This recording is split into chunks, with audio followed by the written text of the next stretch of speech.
Magandang araw mga kapuso, ito po ang mga ganap na dapat po natin abangan mamaya dito lamang po sa Lilet Matias, Attorney at Law. Malaking pasasalamat nga ang isang bata na kung saan ay naipanalo na nga nila Lilet ang kasong ng batang ito mga kapuso at makakalabas na nga po siya sa kulungan, ngunit mailalagak muna siya sa rehabilitation.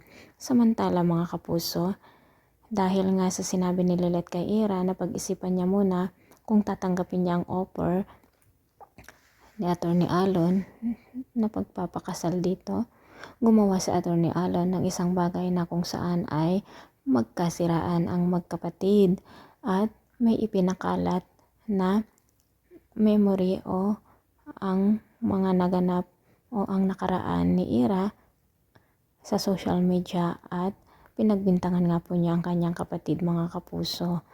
Hindi naman matanggap ni Lilet na magkagalit na naman sila kung kaya't gagawa sila ng paraan para sa ganun nga ay malaman kung sino ang nagpakalat ng balitang ito. Masayang masaya naman itong sa Attorney Alon dahil nagtagumpay na naman siya dito sa kanyang ginawa na magkagalit ang magkapatid. So mga kapuso, talagang napakahirap naman ang sitwasyon ng ating bida.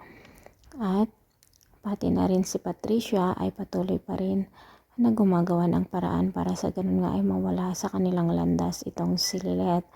Si Ramir naman po ay patuloy na nabibilog ang ulo nitong si Patricia. At kahit na may pagdududa si Ramir dito kay Patricia ay nagagawan pa rin ni Patricia ng paraan.